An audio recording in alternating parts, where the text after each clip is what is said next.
Your face is pressed into wet jungle soil. You can smell rot and damp leaves and the sour edge of cigarette smoke. Somewhere above you, boots crunch on twigs, metal scrapes against wood. Men are talking in a language you don't understand. An ant crawls across your eyelid. You feel its tiny legs tickle the thinnest skin on your body. It pauses, its mandibles open, it bites.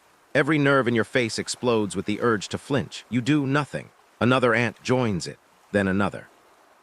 Hot ash falls from a cigarette, landing on your cheek. It burns in, sharp and sudden. You don't brush it away, you don't blink, you don't even let your breath change. Because in this moment, in this jungle, in the middle of World War II, one single twitch is enough to get you killed.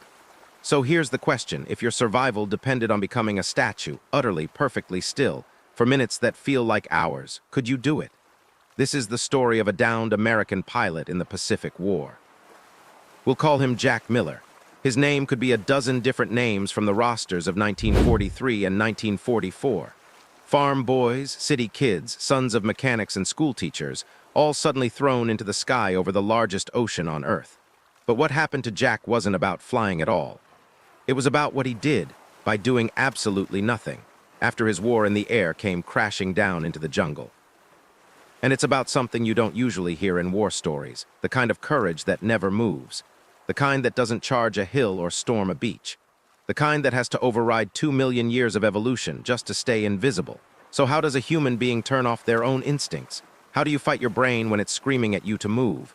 Let's go back before the ants and the ash, before the jungle, before Jack Miller became part of the geology. Let's go back to the sky. By 1943, the Pacific was a patchwork of airfields, carrier decks, and coral strips. The war out there was measured in miles of open water and minutes of fuel remaining. Jack Miller was one of thousands of young men who'd volunteered for the Army Air Forces. He wasn't special on paper. Average height, average build. Grew up far from the ocean, in a town where the biggest body of water was a muddy river and the loudest noise was a freight train. Maybe you know someone like that. Maybe you are someone like that. At 19 or 20, he found himself in a flight suit, strapped into an aircraft that cost more than his entire hometown, learning how to keep engines alive and wings level while instructors barked checklists over engine roar. Like every pilot, he was warned about the risks. You might get shot down. You might ditch at sea. You might have to bail out over enemy-held territory. Somewhere along the line, in a hot classroom that smelled of coffee and sweat and chalk dust, a survival instructor, probably an older sergeant who'd seen more of the world than any of these kids, would have given them a talk. Not about dogfighting, not about navigation, about what happens when luck runs out. He likely talked about water discipline, signaling mirrors, what plants not to eat. The usual checklist of if the worst happens items that 19-year-olds tend to hear. And then quickly push to the back of their mind. But somewhere in that briefing, there's a line almost every survival instructor leans on in one form or another. If you think you should move, don't. Because predators, and that includes human beings hunting other human beings, look for one thing before they look for anything else. Movement. Your eyes, my eyes, all our eyes, for millions of years, they've been tuned to see motion. Long before we recognized faces or read letters on a screen, our ancestors watched grass ripple when something moved through it. They noticed the flick of a tail in the underbrush, the subtle twitch that meant danger. Our brains are still wired that way. And in every war, that wiring gets weaponized. Jack probably heard a version of this. If they're close and you don't think you can run without being seen, you go flat. You get low. You become part of the ground. You don't scratch. You don't cough. You don't even swat a mosquito. Call it the first hint of what we'll call the statue doctrine. If the enemy hunts by motion, then the only safe thing to be is something that doesn't move. That probably sounded abstract, maybe even a little dramatic, to a young pilot who expected his war to be measured in knots and altitude, not inches and heartbeats. But war has a way of cashing every check it writes. On the day everything went wrong, the sky was likely bright and indifferent. For this story, imagine a mission typical of the mid-war Pacific, a long, punishing flight over water. Maybe a bombing run against a Japanese supply base on an island, maybe a reconnaissance patrol. The specifics change, the stakes don't. Jack's aircraft roars toward its target. He's thinking about fuel, formation, instruments. He's watching for fighters, flak bursts, anything that means trouble. And then trouble appears. Maybe it's black puffs of anti-aircraft fire blooming ahead.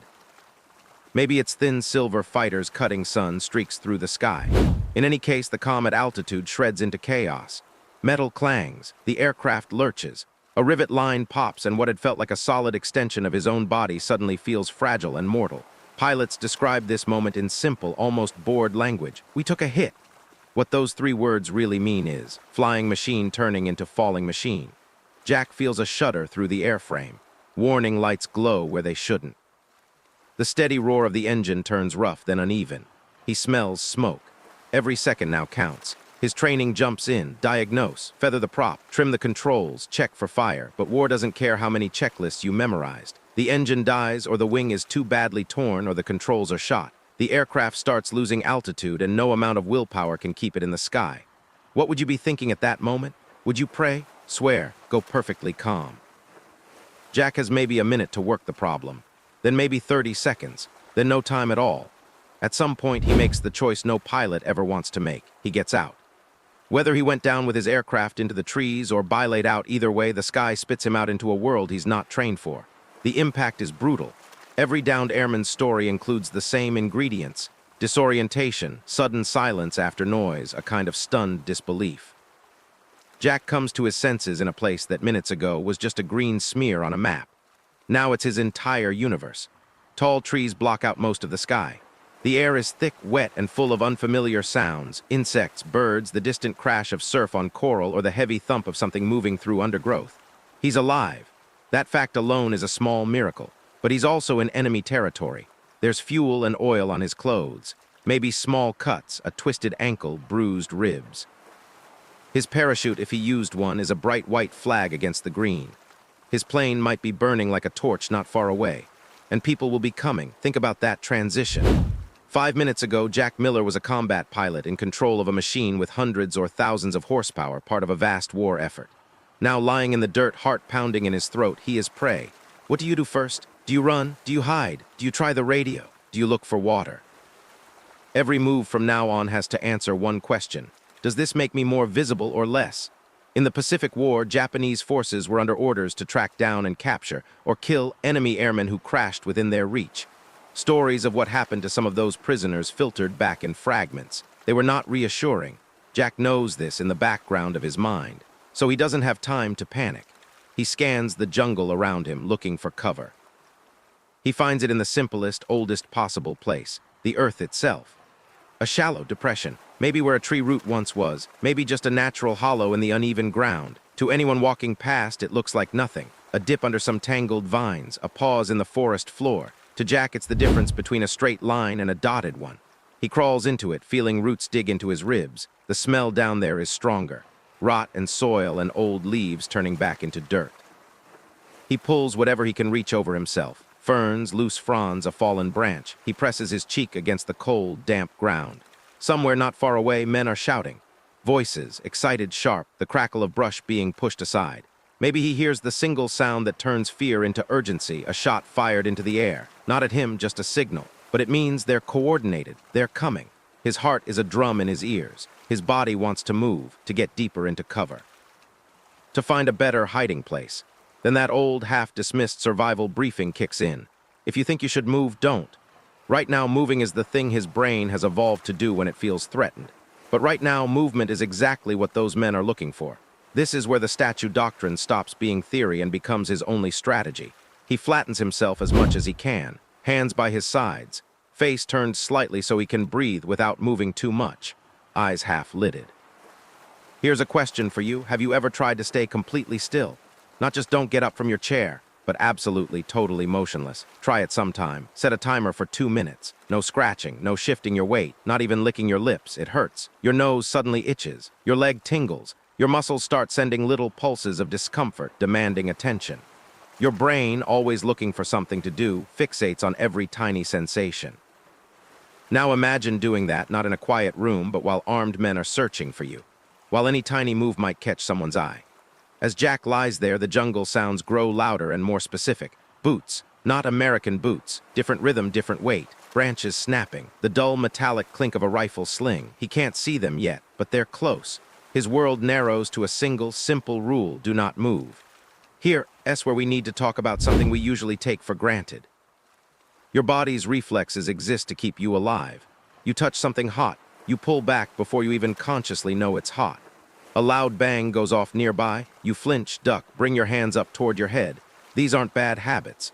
They're the product of countless generations surviving long enough to pass on the genes that encoded quick reactions. 2 million years of evolution have been telling your ancestors, if something hurts, get away from it. If something startles you, make yourself a smaller target. If something crawls on you, brush it off. These automatic reactions live in the fastest, most ancient parts of your nervous system. You don't have to learn them, you're born with them. What Jack Miller has to do pressed into that jungle hollow is to fight those reflexes, not metaphorically, literally. The men searching for him are doing what every human hunter does in a confusing, cluttered environment. They're looking for motion. Under stress, our eyes stop seeing the world as a detailed painting and start seeing it in simple layers, background and foreground, stillness and change. The jungle is visually noisy. Leaves move in the breeze. Light flickers through branches. Insects flit and crawl. A human brain under adrenaline can't process all of that at once, so it cheats. It scans for anything that breaks the pattern. A straight line where there should be curves, that might be a rifle. A sudden flick of color, that might be cloth. A tiny, barely there motion in the undergrowth, that might be a man. If Jack can remove that last category, if he can make himself indistinguishable from a root or a log or a patch of mud, his chances of survival climb. The hunting pattern works both ways. He has to think not like prey, but like the predator looking for prey. And predators aren't looking for rocks. They're looking for things that move like animals. So he decides, consciously, to stop being an animal, to become part of the geology. The first test comes from the smallest creatures in the jungle. Ants. In a forest like this, they are everywhere. Highways of them run along roots and branches, perfectly oblivious to the dramas of human beings. One of those highways happens to cross Jack's face. He feels the first touch like the lightest feather, tiny legs stepping onto his skin. His eyelid, the thinnest skin on his body, registers it immediately. That lid wants to slam shut. It wants to blink hard and brush the intruder away. But blinking is movement. That small flick of skin is exactly the kind of micro-motion a scanning eye might pick up. So he doesn't blink. The ant pauses, antennae exploring this new terrain. Then it walks across the lid down the side of his nose. Another one follows, then another. They march around his nostrils, his lips, his cheek. You know that feeling when a single hair falls across your face and suddenly you can't think about anything else until you remove it. Multiply that by 10. And then add the knowledge that removing it might get you killed. One ant reaches the corner of his eye and bites. It's a tiny pain, nothing like a bullet or a broken bone, but that's not how his nervous system interprets it. His nerves scream, "Get this thing off me." His face muscles twitch on their own, ready to contract. He stops them. This is where internal heroism stops being a poetic phrase and becomes a literal description. We're used to thinking of heroism as overcoming fear. Rushing forward despite the danger. What Jack is doing is overcoming reflex, overriding the oldest, deepest layers of his own brain. The battle is between him and the men in the jungle. It's between his conscious will and the automatic programs written into his nervous system millions of years before he was born. Breath by breath, he wins. He lets the ants bite. He lets them crawl onto his eyelids and lips. He becomes a rock that happens to have soft, edible parts. He does nothing. And meanwhile, the larger predators draw closer. From his shallow hollow, all Jack can see are glimpses. The shadow of a leg through ferns, the flash of a bayonet when it catches a shaft of light, the movement of leaves parting as men force their way past. They're speaking to each other in short, clipped phrases. He doesn't need to know the language to hear the tension in their voices. They're hunting. In another life, on another day, he might have noticed the way their uniforms hang, the gear they carry. The little human details, a photograph tucked into a pocket, a bandage around a wrist. Today, they are simply the visible edge of death. One set of boots stops very close. Maybe a meter away, maybe less, dirt shifts. A heavy weight rests on the ground with the unconscious carelessness of someone who has never had to worry about what lies beneath his feet. From this angle, Jack can see almost nothing. He smells leather, sweat, tobacco. A match strikes. The scritch is deafening. The sharp scent of sulfur cuts through the jungle's damp, rotting perfume. Then the slow burn of tobacco. You might think of that smell as comforting if you grew up around it. For Jack, in this moment, it's a countdown timer. The cigarette glows above him, out of sight. Ash begins to build at the tip. We've all dropped ash on ourselves at some point. It stings. Your hand jerks, you brush it away without thinking.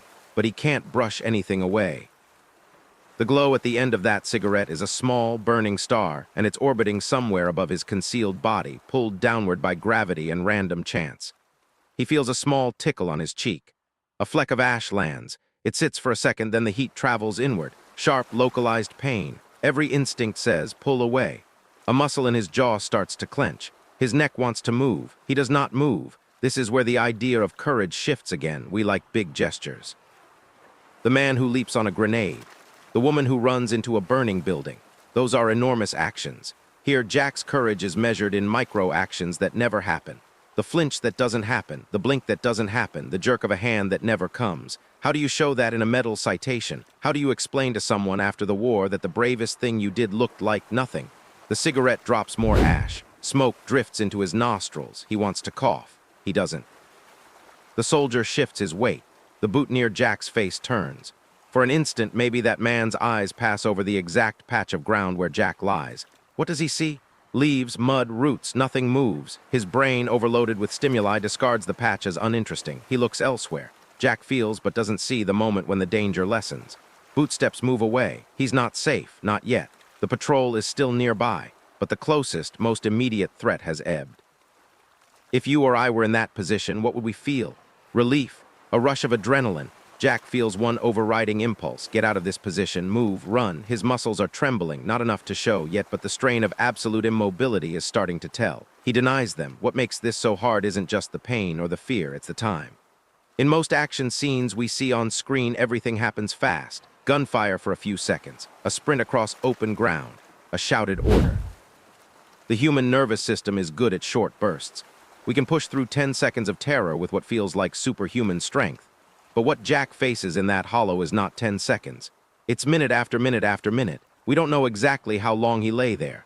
Accounts like this are notoriously fuzzy on time. Under stress, the brain's sense of duration warps. Seconds stretch, minutes blur. You could swear an hour has passed when it's only been 10 minutes. Modern psychologists and survival experts talk about this time distortion as a key part of what makes trauma so hard to process later. Your memory records not a precise schedule of events, but a kind of emotional map. For Jack, that map would be marked not by clock times, but by sensations. The first ant bite, the first cigarette ash burn, the moment a boot stopped inches from his face, the distant crack of a branch as the patrol shifted its search. He probably counted, at least at first. People in dangerous situations often latch onto counting as a way to keep their minds focused. Inhale, exhale, that's one. Do it again, that's two. Don't move, don't move, don't move. At some point, counting stops helping. The numbers lose meaning. What remains is will, and that will is fighting not only fear, but physiology. When you lie motionless for too long, your body rebels. Muscles cramp. Blood flow slows in compressed limbs. Nerves begin sending increasingly desperate distress signals to your brain. Move, shift, stretch, do something. Think of the worst pins and needles you felt when a foot falls asleep. Now imagine knowing that stamping your foot to wake it up could wake up men with rifles prowling nearby. That is the human statue survival metric. Not how fast can you run, not how strong are you, but how long can you suppress every urge your body has to relieve its own suffering. Minutes, tens of minutes. For a downed pilot in the Pacific War, that metric isn't an athletic curiosity. It's life or death. While Jack lies there fighting the internal war, his mind flees outward, as minds often do under duress. It may have grabbed at old memories. Trauma psychologists call them intrusive. But in moments like this, they can also be a lifeline, something to hang on to when the present is unendurable. Maybe the ants on his face took him back, for a flashing instant, to his childhood backyard. To a summer day when he lay on his stomach in the grass, watching lines of ants carry crumbs twice their size. Back then, an ant bite was just an ant bite. You yelped, rubbed it, complained to whoever was nearby. Now the bite is a test. Maybe the smell of cigarette smoke pulls up a memory of his father or an uncle sitting on a porch watching the sun go down, the ember of a cigar or cigarette glowing like a tiny lighthouse in the dusk. Back then, smoke meant comfort, an end to the day's labor. Now it's the smell of a man who would shoot him without hesitation if he knew he was there. The human brain is strange. In the worst situations, it often offers up scenes of normal life with brutal clarity, a kind of unrequested slideshow of everything you don't have anymore. If that happened to Jack, if he saw in his mind's eye a kitchen table, or a baseball field, or a classroom, he would have had to let it pass. He didn't have the luxury of living in those memories for more than a second or two. The present demanded too much attention, not outward action, but inward control. How do you stay present when being present hurts? How do you stay still when every cell in your body is asking you to do something else? These are the questions that turn a downed pilot into something else entirely, a case study in human endurance. Eventually, whether after 10 minutes or 50, the pattern of sounds in the jungle changes. Voices get fainter, footsteps move away. The rustle of leaves grows less violent. The patrol, or at least this part of it, is shifting its search elsewhere. You might think this is the moment Jack finally lets himself move. He does. Experienced survivors will tell you, the most dangerous time isn't always when danger is obvious. It's when you think danger has passed. How many times in your own life have you relaxed too early? Left the stove a little too soon? Taken off your seatbelt just before the car fully stopped? Now imagine that same instinct in a jungle with enemy soldiers within earshot. If they've been trained well, and Japanese patrols in hostile territory usually were, they know that a clever enemy will wait. So they sometimes wait too. They'll pause just out of sight, listening for the betrayed snap of a twig, the sudden rustle of someone changing position. Jack doesn't know exactly where they are now. Sound bounces strangely in dense foliage. A step might be 2 meters away or 20. He forces himself to obey the rule one more time. If you think you should move, don't. His joints ache. One arm has gone almost completely numb. Sweat itches under his clothes. He adds another test to the growing list and passes it. Only after the jungle has gone back, as much as it ever does, to its normal sounds, bird calls, insect hum, the creak of branches, does he allow himself to do the thing his body has been begging for. He moves. It's not graceful. The first motion is tiny, just a slight flex of fingers, a small adjustment of his neck to ease the cramp. You and I might not even call it moving. To his nervous system, it's an earthquake. Blood surges into compressed vessels. Nerves fire. Muscles tremble with the shock of being used again. He tests each limb slowly, listening all the while for any sign that someone heard. Nothing. He inches out of the hollow, careful not to disturb leaves more than necessary. Every shift of weight feels like it could bring the entire jungle crashing down. When he finally lifts his head enough to see more than a handspan of ground, the forest seems the same as before and completely different. He is still deep in enemy territory.